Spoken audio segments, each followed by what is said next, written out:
Hello and welcome to Deception Diaries. After the closing arguments, the jury was excused. It was around 4 p.m., so the judge sent them back to their hotel. The trial had been going on for 2 weeks after nearly a year-long investigation. The defendant was sent back to the Tarrant County Correction Center, and things would stay quiet until the jury reconvened on Monday. Deciding to walk back to my hotel, I stopped at a bar for a beer and a bite. As I was finishing my burger, a woman's voice behind me said, "Hey, cowboy, buy a girl something to drink." I turned and saw a familiar face. Ashley Marks, is that you?" "Yep, it's me," she replied with a smile. I invited her to sit and called the waitress. "My God, has it been 17 years? How are you?" I asked. "I'm doing okay. I went to college, graduated, got married, divorced, and now I'm a reporter for the Austin Statesman." She said, "Wow, you've been through a lot. What happened?" I asked. She shrugged. "I was married, but he had trouble remembering his vows. After catching him cheating for the 3rd time, I kicked him out. He's managing a McDonald's in Beaumont now," she said. "Sorry to hear that," I said. "So what brings you to Dallas?" "I've been covering the Jenkins trial. I saw you testify. I'm really sorry about Jolene. She didn't deserve that," she said. I stayed silent. Jolene didn't deserve to end like that. I would have preferred something more painful. But that was taken from me by someone I once called a friend. "How are you holding up, Bill Jennings?" she asked. "About as well as can be expected, considering the last 16 years of my life have been a lie," I replied. "At least you have your children," she said. "Yeah, they're legally mine," I said. "You may not be their biological father, but you're their dad in all the ways that matter," she assured me. "I guess you're right, but it doesn't make me feel better," I admitted. "Look, I need to tell you something," she said. "Every reporter wants your story. I'd like to be the one who tells it, if that's okay. I understand you have trust issues, but no one knows you like I do. We can sign a contract. You give me exclusive rights, and I'll protect you from the media. I'll let you review everything before it's published. My editor approved it, and I want to handle this properly," she explained. Deep down, I knew she was right. I had already been bombarded by reporters from major news outlets. CNN, Fox News, the Associated Press, you name it. Even some influential bloggers had reached out. It was all too overwhelming. Something about Ashley made me feel like I could trust her, so I made my decision. "Okay, Ashley," I agreed. "You've got a deal. So how does this work exactly? Do we do this here, in my hotel room, or yours? What's your plan?" "Well," she said, "I've been wanting to visit your hometown for a while now. It's only a couple of hours west of here by car, right? It's still early, and the jury won't start deliberations until Monday morning. We could make it a weekend trip. Why don't we drive out there, and you can show me where everything happened? You can fill me in on the details along the way. And after we arrive, maybe I can talk to your kids and your parents, if that's okay with you." I thought about it for a moment before agreeing. It would be a nice break from the trial, and I thought it might be good to show Ashley around, and maybe reconnect with my past. The sun had just dipped below the horizon as we got onto Interstate 20, headed toward Abilene. I was relieved, as I hated driving into the sun. Ashley had swapped her professional reporter attire for a knee-length denim skirt and a white Western-style blouse. She looked just as attractive to me now as she did back in school. I couldn't help noticing her shapely legs, which stirred a familiar feeling below my belt. She noticed my glance. "I know what you're thinking, cowboy," she said. "Really?" I asked. "You're probably thinking, why didn't I choose Ashley instead of Jolene?" she teased. I chuckled. "Your reporter instincts picked up on that," I asked. No, the way you're checking out my legs did, just like you used to back in school, she teased back. Bet you thought I forgot about that. Well, legs like yours are hard to forget, I admitted. I always enjoyed admiring her legs, especially when she wore that cheerleader uniform back then. She smiled and pulled out her recorder. So tell me, Ashley, is there a Mr. Right waiting for you in Austin? I asked. No, she replied. After my divorce, I focused mostly on work. You can imagine I've had my share of trust issues with men, and so far, I haven't met anyone worth my time. Sorry to hear that, I said sincerely. She laughed. I doubt that, she joked. Anyway, shall we get this road trip started? Yeah, sure, I agreed. She placed her recorder on the dashboard to record our conversation. You don't mind if I record this, do you? She asked. I shook my head. Not at all, I assured her. I want you to get it right. I took a sip of coffee and collected my thoughts before continuing.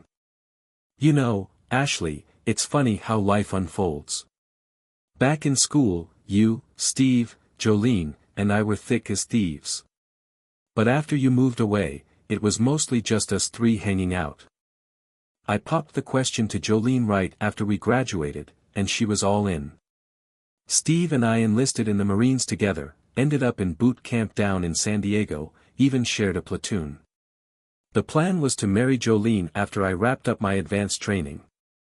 Meanwhile, Steve landed an infantry gig at Camp Pendleton, but I got sent to Quantico for computer electronics training. Not long after, Steve wrecked his knee and got medically discharged. Yeah, you can still see him limp when he walks. When you asked if they couldn't just give him a desk job, nope, it doesn't work that way. In the Corps, everyone's a rifleman first. Even us tech guys have to meet those combat standards. Post-discharge, Steve went back home. His dad, you remember, the county commissioner, pulled some strings to get him a county job. That's how Steve drifted into politics after his old man passed. Seems like the voters had enough respect for his dad to give him a shot. As for me, I finished my training, came back, and Jolene and I tied the knot. Steve was right there as my best man. Turns out he was a bit more to Jolene too, if you catch my drift. Fast forward a bit, we're on the West Coast and Brian's born, right about 9 months post-wedding. After my stint in Okinawa, I parked Jolene and Brian at my grandparents' place to keep them close to family while I was away. When I finally returned stateside, we moved to Camp Lejeune in North Carolina. That's when Jessica came along. Jolene had a rough go of it, pushed me into getting a vasectomy, claiming it's reversible. Looking at the photos now, you mentioned seeing Steve's features in the kids. Honestly, people used to say Steve and I could have been brothers, so at first it didn't strike me odd. They looked a lot like me as toddlers, but as they grew, more of Steve seemed to show up. I'll pull out the baby pictures once we're back home. Ended my service, started at my dad's computer shop. Lots of travel, but Jolene never minded, said it was good for business. Gave her plenty of opportunities to sneak Steve around right into our bed. Found that out the hard way. Yeah, that's why I torched the bed and mattress after she passed. Couldn't stand the sight of it. Even burned Steve's recliner and Jolene's wedding dress. Steve was practically living at our place, had his own recliner. Seemed innocuous back then. He'd come over, watch a game after church, fall asleep right there. The kids even called him Uncle Steve. Jolene's doing, of course. Bugged me at the time, now it all makes too much sense. I had no idea Jolene was cheating with Steve all those years. She never disrespected me to my face. And there were no signs of their intimacy. They were very careful. About a year ago, I went to Los Angeles for a month-long training. Jolene and the kids kept in touch daily. One weekend, Brian emailed me a picture from their fishing trip. Brian was holding up a big fish with Steve next to him and Jolene touching Steve's shoulder. They looked so much alike, even the dimples, and I noticed Jolene wasn't wearing her rings. Later, I found a picture Jessica took of my wedding ring and great-grandmother's engagement ring in an ashtray on my nightstand, along with Steve's cigarette butts. Jessica had seen the rings before they left, took a picture, and sent it to me. I told her to take the rings out and mail them to me. Jolene went crazy searching for those rings, even getting Steve to help. I arrived home and she met me outside, crying about the lost rings. I pulled them out of my pocket, and she looked like she might faint. I told her a trusted friend found them and sent them to me, and next time Steve came over, she shouldn't leave the rings in the ashtray. At that point, I knew it was over but needed solid evidence. I got DNA tests done to find out if the kids were mine and installed cameras. I got samples from the kids, making sure they didn't tell their mom. I took my own sample and waited until the next Sunday when Steve came over. As usual, he dozed off in that recliner of his, so I quietly swabbed the inside of his cheek. The DNA test showed a 99.9% likelihood that Steve was the father of both children. Looking back, maybe I could have pieced it together if I really thought about it. But she never gave me any reason to doubt her faithfulness before then. I waited to gather more evidence and got my first video proof a week after installing the surveillance equipment. I had to go to Oklahoma City for a couple of days, leaving Jolene alone. She called Steve and arranged for him to come over. I checked in from my hotel, and after that call, I logged into my home server. Sure enough, around 9 p.m., they were in our bed having closeness. What really pissed me off was that he didn't use a protection. Seeing them like that was bad enough, but hearing what they said was worse. As it got dark, I had to focus on driving since the road had no lights or guardrails. This road was near where Steve's drug-dealing associates used to operate, and even though most were arrested after Steve was caught, I stayed vigilant. I switched on the high beams, turned on the light bar, activated the police scanner and CB radio, and grabbed my pistol. I wasn't taking any chances. Okay, finally we arrived at my house. Ashley noticed the DPS car in the driveway. I explained it was security. They've been watching the place since Steve's arrest because some of his buddies tried to retaliate. I assured her we had round-the-clock protection and invited her inside. I brewed some coffee and gave Ashley a quick tour. The house, originally built in 1866 by my ancestor, had been expanded and updated over the years. I offered Ashley the master bedroom, but she insisted I take it and she would sleep on the futon in my office where I'd been staying since discovering Jolene's affair. She said the bed was big enough for both of us and we could control ourselves. I agreed. I suggested calling the kids to let them know we'd be there tomorrow. After arranging lunch with them, I fetched us some coffee and noticed a stack of DVDs. These should help explain a lot, I told her. She was surprised by how much video footage I had. I admitted there was a fair amount from around the house and surveillance cameras in my office. I'd scanned all documents and had plenty of pictures and audio recordings, making multiple copies for safety. I selected a disc and inserted it into the DVD player. Fair warning, this is pretty graphic, I said. Ashley said she was ready. The video showed Jolene entering the master bedroom with Steve. They engaged in foreplay, undressing each other. Jolene took off her rings and tossed them into the ashtray on my nightstand. Steve extinguished his cigarette on them, smirking. "Screw him and his great-grandmother's ring," Jolene remarked. Steve chuckled. Ashley winced, tears welling in her eyes. Ashley covered her eyes, it was clearly too much for her. I fast-forwarded through the explicit parts, which Ashley seemed grateful for. I finally reached the part after their closeness. They lay on their backs, smoking. Steve again used Jolene's rings as an ashtray. Jolene turned to face Steve. "I'm pregnant again, babe. Looks like you're going to be a dad again," she said.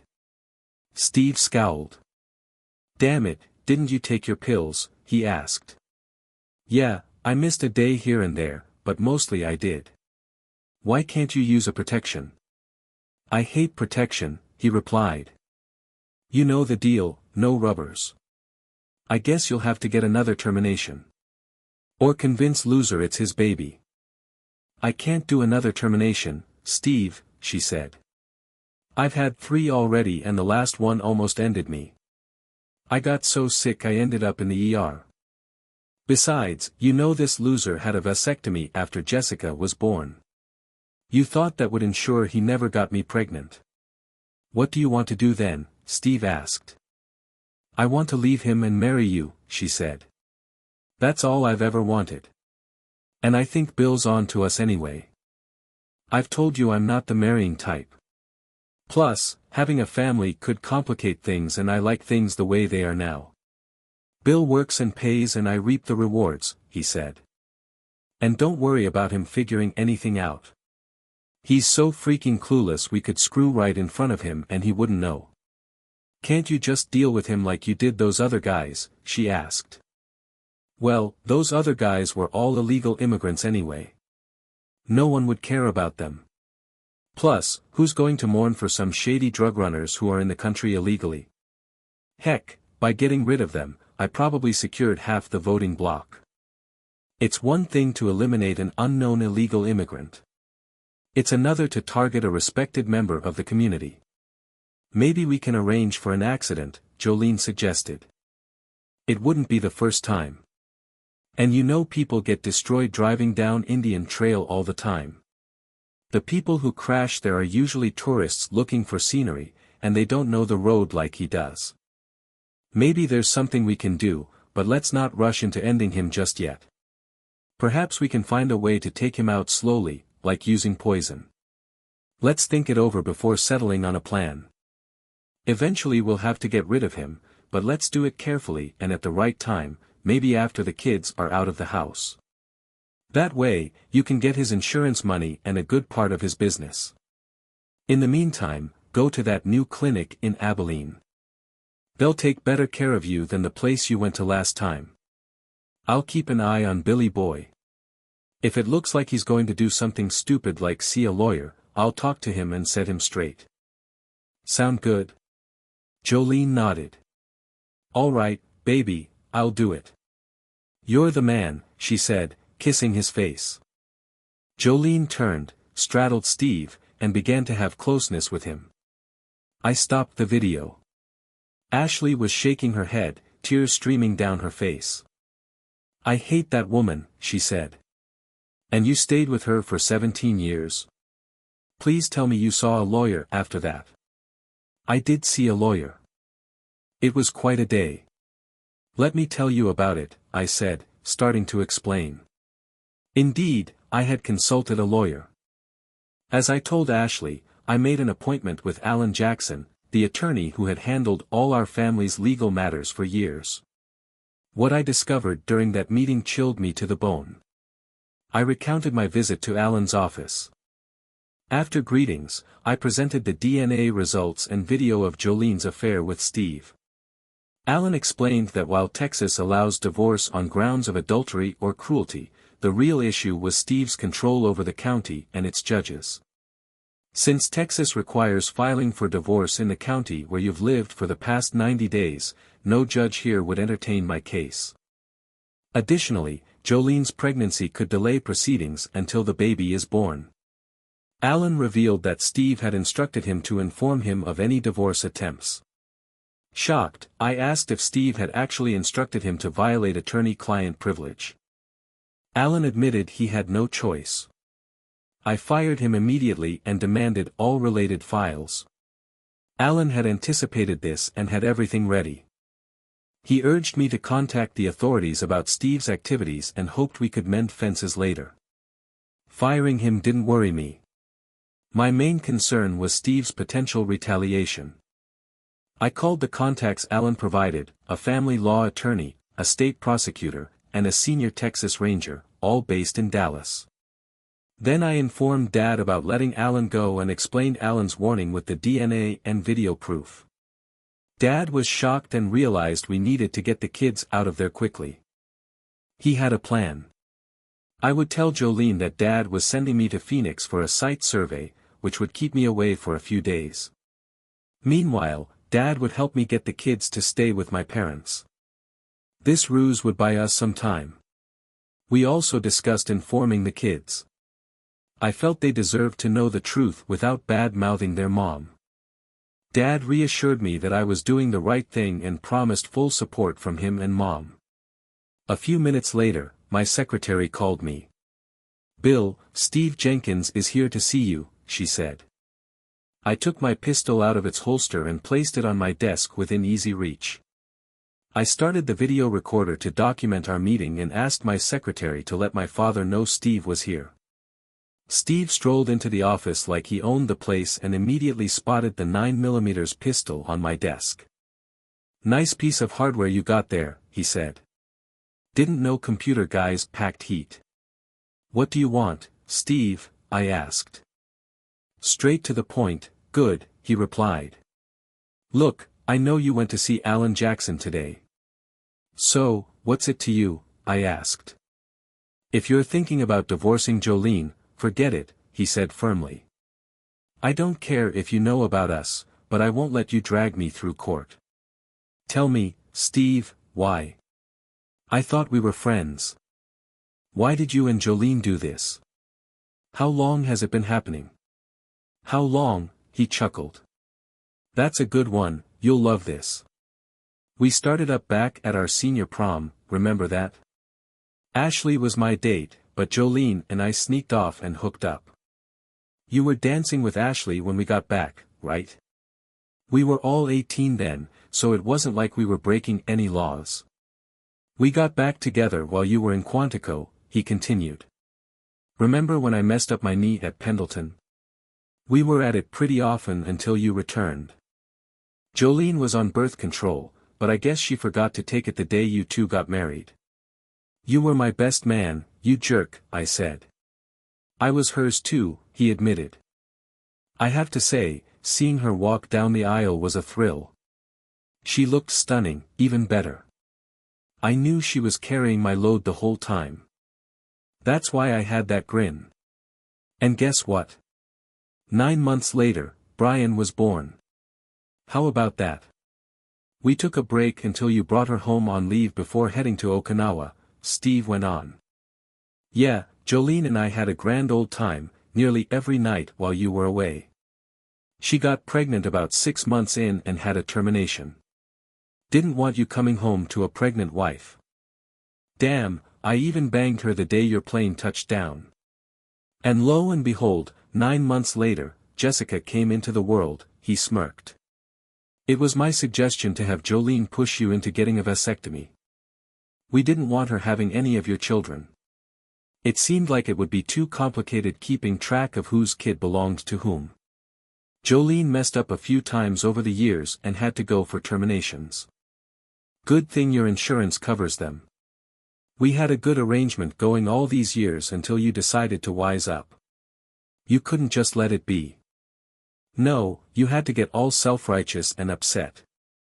So here's how it's going to be now that you know about us. There's no need for a divorce and no need for us to hide anything anymore. I'll be coming over whenever I want from now on, day or night. When I'm there, I'll be with Jolene in your bed, on your couch, wherever I want. If you're in bed, I'll kick you out and take over. If you're already with her, tough luck. And when I'm there, remember that I'm in charge of this house. You'll do what I say, when I say it, and how I say it. If I want you to watch while I'm with Jolene and clean up afterward, you'll do it, and you'll enjoy it. And if you even think about trying to stop me, just remember the kids. I'd hate to see anything bad happen to them. You know, kids are getting hurt all the time these days." "You bastard," I said. "You lay a finger on those kids and I'll take you out like the rabid dog you are. I don't care if it's the last thing I ever do." "Talk crap all you want," Steve said. "Just remember who's in charge here. Hell, I own this freaking county. I own the sheriff's department and I own every goddamn judge at the courthouse. And now I own you. You play ball and things will be just fine." You step out of line and it's lights out for you and the kids. I asked, what the heck happened to you? I grew up, Steve said, and you'd better grow up as well. See you around. Steve left the office and I stopped the recording. I burned it to DVD, sent a copy of the video to my father and my contacts in Dallas and called my dad. Dad, check your email, we need to act fast, I said. He just threatened me and the kids. Okay, Dad replied. Let me make a call. You call Brian, have him pick up Jess and head to my house. Notify the school and I'll meet you there. It's time to remove your wife. I agreed and called the school, instructing them not to allow my wife or Steve Jenkins near the children or the premises, stressing it was urgent. I told Brian to pick up Jess immediately and go straight to Grandpa's house without delay.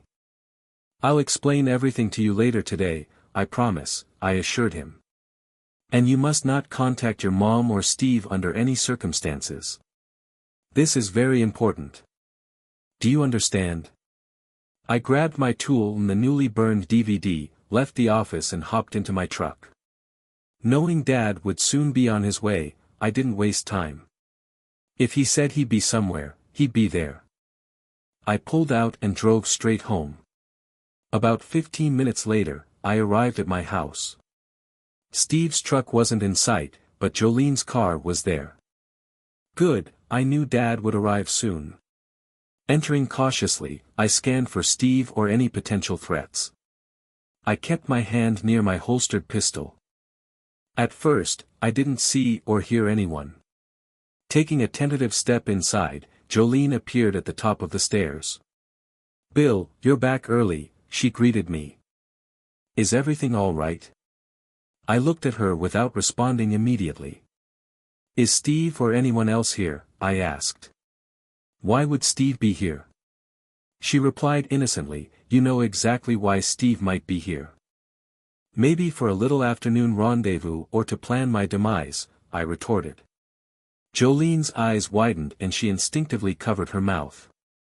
Yes, Jolene, I know. My God, she exclaimed, I'm sorry. Bull crap, let me show you what your lover just told me. Then you've got 30 seconds to grab your stuff and get out of my house, I retorted.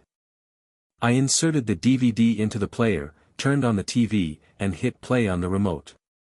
I closely observed Jolene's reaction to Steve's confession and his threat. Bill, it's not what you think, she pleaded. Please let me explain, Steve was just talking nonsense. We can work this out. Are you kidding me? You conspired with Steve from the start to cheat on me. Then you conspired to prevent me from having kids. And now you're involved in his threats to end me. What kind of people are you? Get your stuff and get out of here right now. Damn it.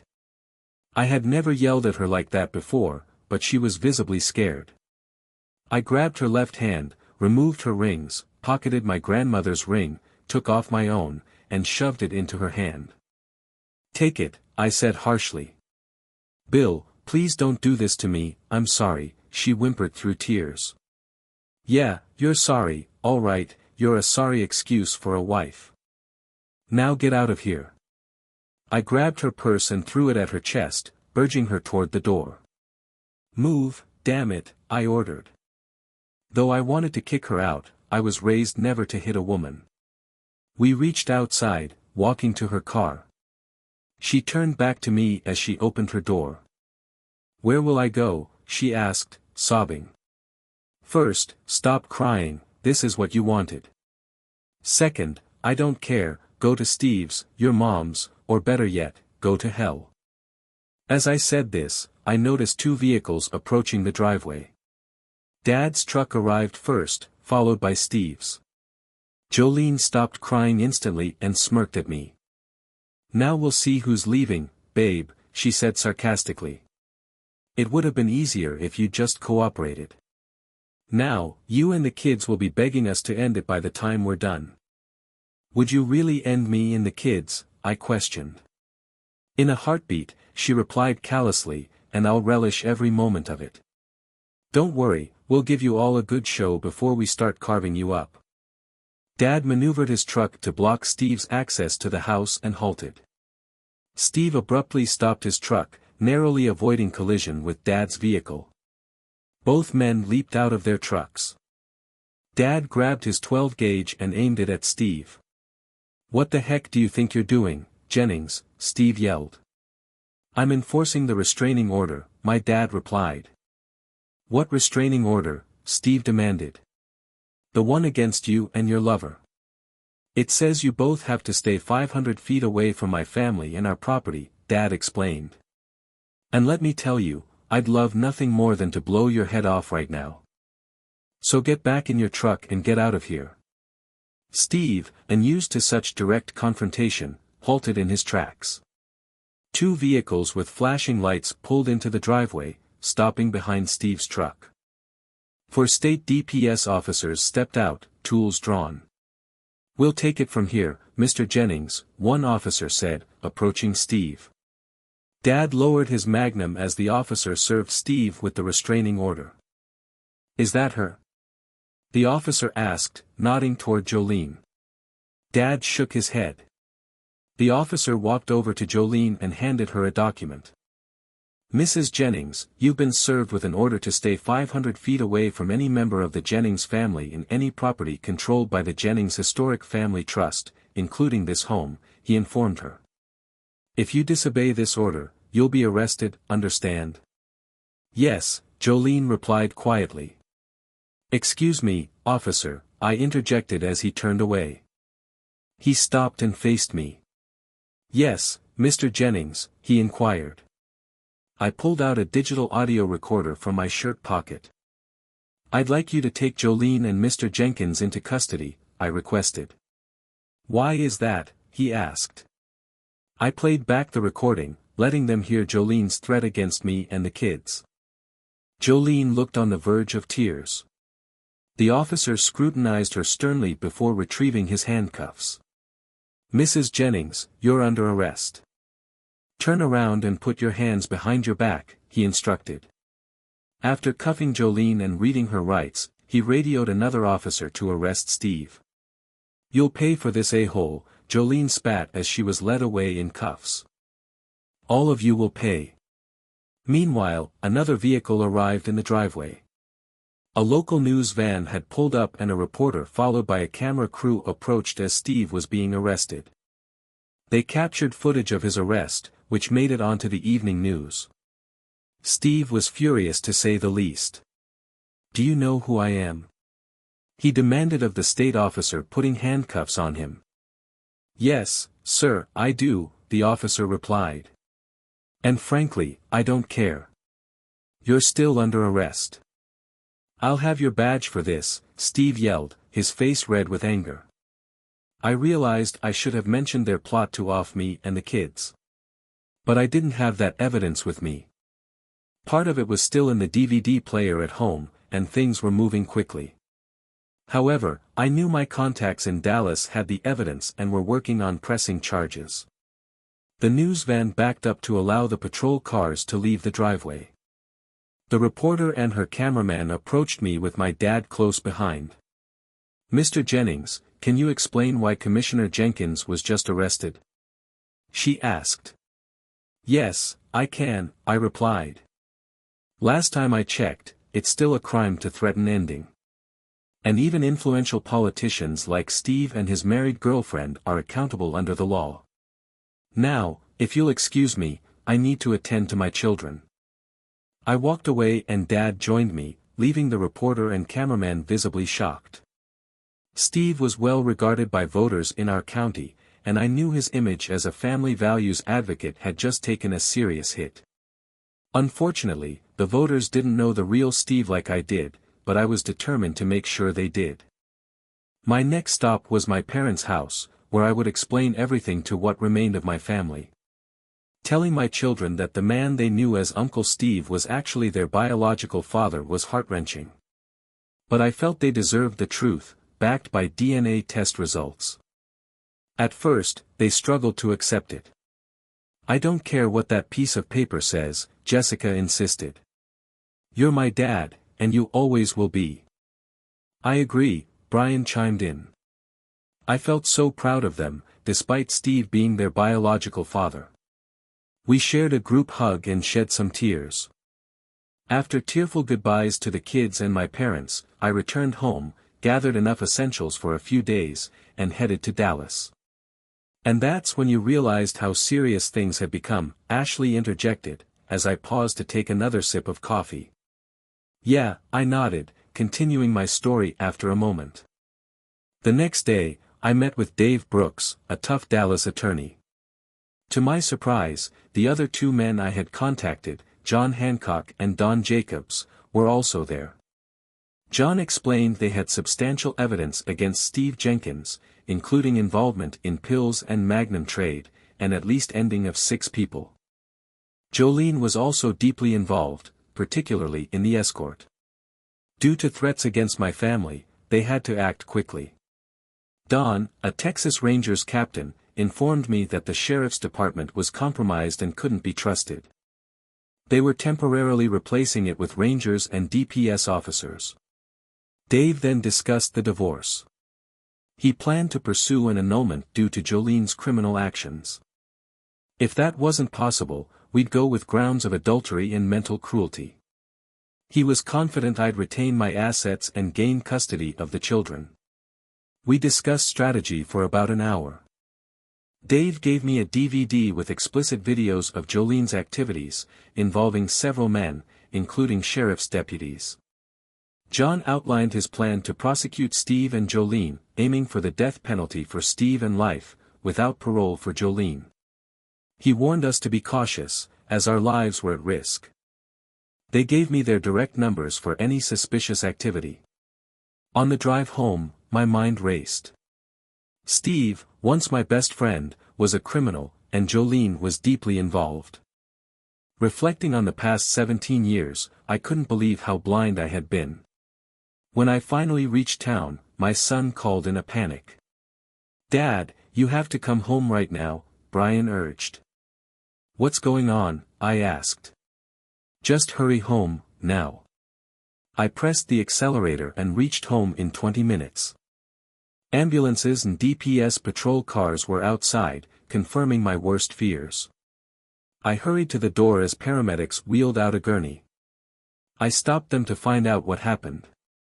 A paramedic lifted a corner of the sheet, revealing Jolene's face. "I'm sorry, Mr. Jennings," the paramedic said softly. "She didn't make it." Strangely, I didn't feel the expected surge of grief. I went inside to see Steve being wheeled out on another gurney. His shoulder was hurt badly from a Magnum, but he was alive, groaning in pain. My kids and father stood to the side, thankfully unharmed. "What happened?" I asked, turning to my father. "I brought the kids here to grab a few things," he explained. "We were inside when those two showed up. I guess they made bail. Jessica and Jolene got into an argument, and Steve pulled a Colt. I heard the commotion, entered through the back, and grabbed my Magnum. Just as Steve aimed his tool, I did it. Jolene tried to intervene, but Steve accidentally hit in the abdomen. I hit Steve's shoulder and called 911. Brian called you right after. Jolene passed away quickly." "I'm sorry, son," my father said. I shook my head. "It's okay, Dad," I replied. "You did what you had to do." That's when I remembered the security system was still running on the home server. I checked and found the entire incident recorded. I showed the video to one officer while another took statements from my dad and the kids. The officer asked for a copy, so I made one. Pausing my story, I took another sip of coffee. "Do you have that video here?" Ashley asked. "As a matter of fact, I do," I said, grabbing it from the stack. I inserted it into the DVD player and pressed play. The video showed Jolene and Steve entering the house through the front door. Shortly after, Jessica appeared. "What are you two doing here?" Jessica demanded. "You're not supposed to be here. You're supposed to be in jail." "We made bail," Jolene replied. And we're here to take you kids with us. You're coming with us. I'm not going anywhere with either of you, Jessica retorted. You need to leave now. Jolene grabbed Jessica's wrist. Yes, you are, young lady. You and your brother are coming with us now, she insisted. Jessica resisted and broke free.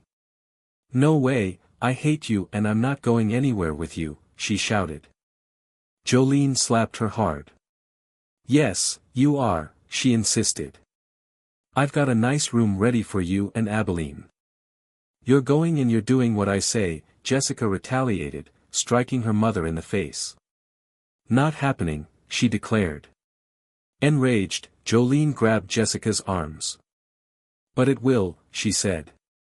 You're going to be our new star. Isn't that right, Steve? Steve smirked and replied, the guys are going to love you, kid. They laughed as Jessica realized their intentions. She struggled harder and broke free. I'm not going and you can't force me, she stated firmly. Now get away from me. Steve drew a pistol from his belt and waved it as he threatened.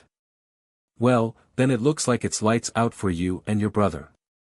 Jolene turned to Steve and tried to convince him while Jessica screamed for her grandfather. Wait, Steve, remember our plan. Let's take them to that spot by Indian Trail where they won't be found. You know the place, she urged. Steve angrily shook his head. No, he insisted. I want that wimp of yours to watch me with her before I finish her off. Jolene became more aggravated. Steve, put the tool down before something goes wrong. We'll deal with them, but not here. We have to stick to the plan, she pleaded. I paused the DVD at that moment. That's when Brian called me, he recounted. You pretty much know the rest from there. Ashley wiped her tears as I got up, saying I needed a smoke. She empathized, sharing her experience with a cheating husband, and said she'd always be there for me. Ashley admitted she'd wished we'd gotten together in school. I told her I'd thought the same, but we laughed, realizing how different things might have been. The next morning, I woke to the smell of bacon. Ashley had prepared a big breakfast. We ate, and Ashley outlined the day's plans, visiting my family, talking to Jolene's mother, and stopping by the cemetery. In less than a day, I felt myself falling for her again. For the first time in months, I felt at peace. The next morning, we headed to my parents' house, where the kids were excited to see us.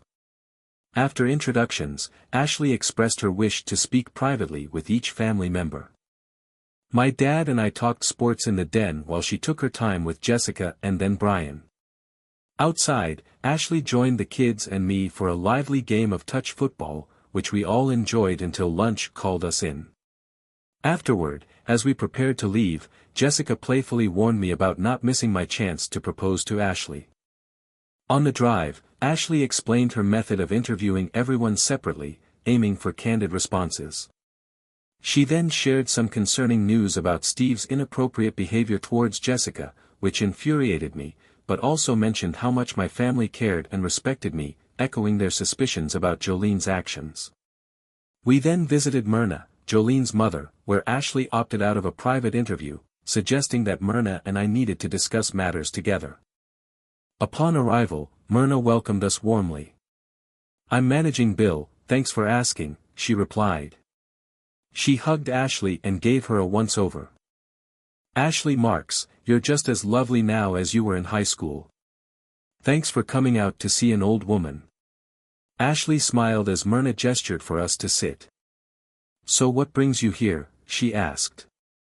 I explained why Ashley was visiting and Myrna nodded in approval. So what can I tell you, she asked. Well, Mrs. Carter, I'm curious about something.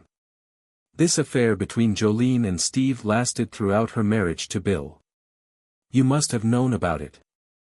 I'm wondering why you never said anything to Bill. Myrna looked down before answering, seeming embarrassed. Yes, I knew, she admitted. I'm sorry, Bill. I should have told you. You didn't deserve what they did to you. How long did you know, I asked. Almost from the beginning, she confessed. Remember that year you spent in Okinawa? Steve practically lived with Jolene that whole time. They were careful to keep him away when your parents were around. I told her she was making a huge mistake, but she wouldn't listen to me. So, I began, if Jolene wanted to be with Steve so badly, why did she marry me? I would have let her go if she had just said she wanted to be with him. She was confused, Bill. She loved both of you, but in different ways. To her, you were stable, dependable, a good husband and father. Steve, though, he didn't want any part of family life. He was always wild and free, not looking to settle down. You were her anchor, and he was her taste of excitement. I'm sorry, Myrna, I said. Jolene slept with Steve on our wedding day, had 2 children with him, and passed them off as mine. She even plotted to end us all. Those aren't the actions of a loving wife. I know it's hard to believe, Bill, Myrna said softly. But she did love you, at least in the beginning. That's what she told me. So what changed? Ashley asked. What caused Jolene to change so much? Well, Ashley, people change over time, Myrna reflected. Steve had a hold on Jolene, and before long, he was controlling her. I mentioned it to her once, and she warned me that if I ever told you, I'd regret it. Myrna looked directly at me. That's why I stopped coming to visit the kids, Bill. I'm sorry, but I couldn't bring myself to come over knowing what Jolene was up to. I was afraid I'd say something that would upset them. They scared me sometimes. Did you know about her terminations? Ashley asked.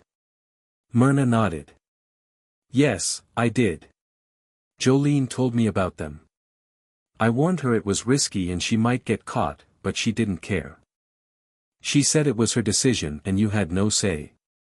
I suggested she should divorce you, but she laughed it off.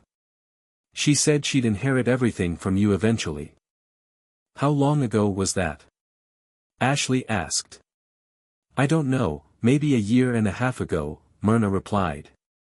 We let that sink in for a moment. So Jolene and Steve had been planning to harm me for a long time. I wanted to say something, Bill, but I was scared. You know how intimidating Steve could be. I knew. Something bothered me about all of this, so I asked. Myrna, did your husband know about all this? I inquired. I think he did, she said. He and Steve had words shortly before the accident. Myrna's husband was known as one of the best mechanics in the area, and he took excellent care of his vehicles. Investigators called the accident a fluke, but they couldn't explain how one brake line mysteriously failed, and how a tie rod mysteriously got loose. I guess that's all in the past now, right? Myrna said. I don't blame you and the kids for not coming to the memorial service, especially after what Jolene did to you. I had hoped some of her old friends would show up, but it was just me and the minister, she added, wiping a tear. Thank you, though, Bill, for covering the cremation costs. I thought it was interesting that you had her cremated in her wedding dress. I thought maybe Jessica would have wanted it. Ashley looked at me. You cremated her in her wedding dress? Really, why? I told you I burned her wedding dress. I just didn't tell you she was wearing it at the time. I made sure she had on the wedding ring I gave her, too. Honestly, I thought it was fitting. She had no use for our marriage anymore, so a final bit of revenge, I see. Did you cremate her wedding ring, too? Ashley asked. But not the engagement ring. I nodded. She seemed somewhat amused as she took notes. Anyway, Myrna said, I want to thank you for making sure I got Jolene's IRA. It really helped being on a fixed income and all. Jolene had an IRA? Ashley asked. Yeah, I replied. She had about $350,000 in it when she passed. I didn't even know she had it back then. There was another $200,000 in a savings account I didn't know about either. I set that aside in a trust fund for the kids' college. I have no idea how she managed it, and honestly, I don't really want to know. Interesting, Ashley remarked, jotting down notes in her pad. She turned to Myrna. Mrs. Carter, is there anything else you can add? Myrna shook her head. Nothing else that stands out right now. I think you both know just about everything. Myrna glanced at me. I'm so sorry things turned out the way they did, Bill. I hugged her. It's okay, Myrna. Feel free to come by and see the kids anytime you want, okay? They'd love to see you. She nodded gratefully and thanked me before giving Ashley a hug. Thanks for coming, she said as we prepared to leave. And please, stay in touch, okay? We promised we would and departed. As Ashley focused on her notes during our drive to the cemetery, we navigated the paths until we reached the columbarium holding Jolene's ashes. The simple granite marker bore her name, Jolene Carter, with birth and death years etched beneath, devoid of sentimentality. I explained that since Jolene had severed ties with our family in life, it felt unnecessary for her to carry our surname in death. Initially, the cemetery suggested a more sentimental inscription, like loving wife and mother, but I opted for simplicity. After Ashley took photos, she turned to me, placing a comforting hand on my chest. Sensing my lingering anger, she gently asked if I had ever truly mourned Jolene. The truth was stark, I hadn't. Tears streamed down my cheeks as I admitted everything I had believed about her was a lie. Ashley held me in silence, offering solace. Finally, as the sobs subsided, we decided on Charlie's for dinner, known for its steaks and live music. Playfully, Ashley teased me about asking her out in front of Jolene's ashes. Home felt different now, not just a place to sleep, but a sanctuary with Ashley by my side. I went through my evening routine while Ashley got ready. During a slow song, Ashley stopped and kissed me passionately, confessing her love. I realized I was falling for her too. I love you too, Ashley Marks, I said. She looked at me with anticipation. Take me home and make love to me, she whispered. Afterwards, lying beside her, I realized how fast things were moving. But looking at her, I knew I didn't want it any other way. I never want this to end, I admitted. Me neither, Ashley replied. She asked about our future, her reporter instincts showing. That's when I retrieved my great-grandmother's ring, a symbol of my family's history and my love for Ashley. As Ashley looked at the ring, I explained its significance. Tears welled up in her eyes, moved by its history and what it meant to me. Yes, she said softly, to both. I'll marry you and promise to spend my life making you the happiest man alive. I would be honored to wear your great-grandmother's ring. But there's one condition. A condition, I asked. Yes, she nodded. Promise me you'll get your vasectomy reversed. I want to have a house full of children with you. Maybe one day we'll pass this ring on to our grandchildren. The next morning, after breakfast, we packed up for our return to Dallas. I called the kids, putting the phone on speaker so Ashley could hear their excited reactions about our upcoming marriage. My dad warmly welcomed Ashley to the family as Pop, and Ashley graciously thanked him. She explained to my mom that we needed to wrap things up in Austin before setting a wedding date. As we loaded the truck, Ashley's job prospects in Austin lingered in my mind. She had applied for a managing editor position at the Daily Record, showing promise given her experience and their interest. She joked about moving closer to me if things didn't work out, emphasizing her desire for stability and being in one place. Before leaving, I stopped to pick a few flowers from the front garden. I explained, I was thinking about what you said at the cemetery. It's time to start moving forward. We drove to the cemetery and parked near where Jolene's ashes were kept. Stepping out of the truck, we walked over to the marker. I knelt down and placed the flowers in a vase next to it. By the way, Jolene, Ashley and I are getting married. Thought you might like to know, I said aloud.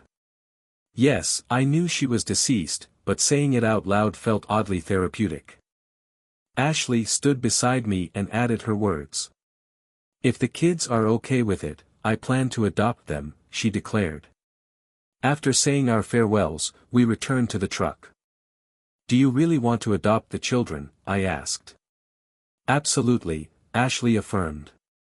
They deserve a trustworthy mother. Are you okay with that? Sure, I replied. At that moment, I was certain that marrying Ashley was the right choice for all of us. I believed she would be an amazing mother, especially for Jessica during her teenage years. We drove back to Dallas, mostly in silence. Ashley occupied with her work on the story. She seemed deeply engaged in it, and I had plenty of time to think over the events of the past few months. Upon arriving at the hotel, we grabbed our bags. You know, Ashley suggested, there's no need for you to keep your room. The paper's covering mine until this is over, so why don't you stay with me? I'll be working on my stories, but we'll have plenty of time together afterward. I liked the idea and agreed. Let me at least contribute to the expenses, I insisted.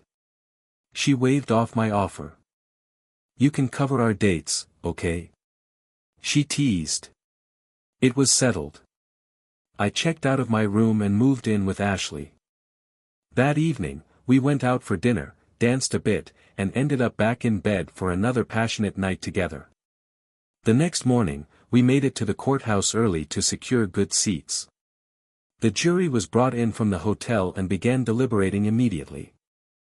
Ashley fulfilled her role as a reporter, gathering statements from lawyers on both sides and discussing with other observers and legal experts. The jury reached a quick decision.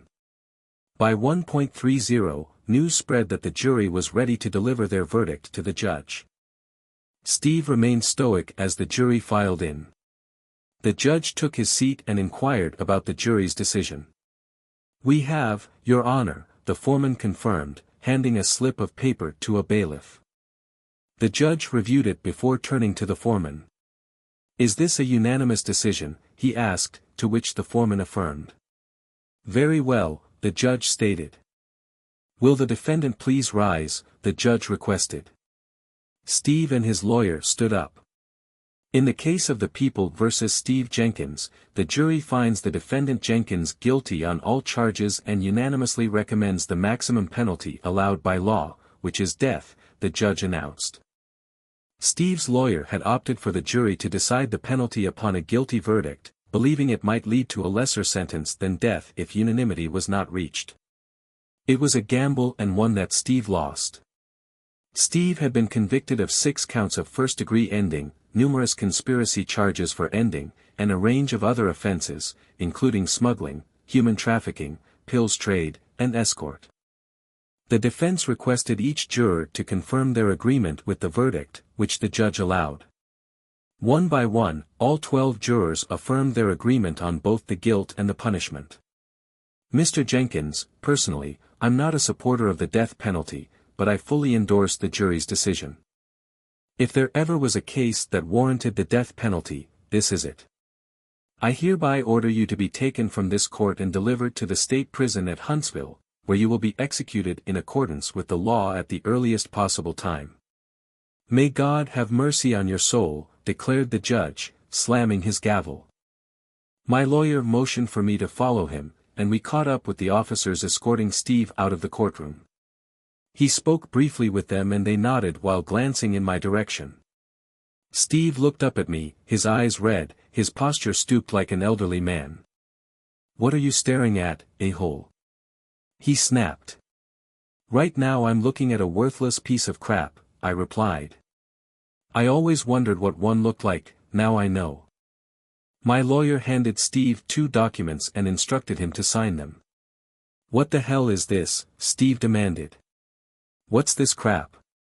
One is a document relinquishing all parental rights to Brian and Jessica Jennings. And the other details how your assets will be distributed after your execution. Essentially, it's a will stating that what remains of your estate after taxes and penalties will be sold off and divided into 3 parts. 1/3 goes to Myrna Carter, the mother of your longtime lover. 1/3 to Brian Jennings Trust Fund, and 1/3 to Jessica Jennings Trust Fund, my lawyer explained. Steve appeared furious but realized he had been defeated. He glared at me with hatred in his eyes. Happy now, he sneered. I will be, I replied.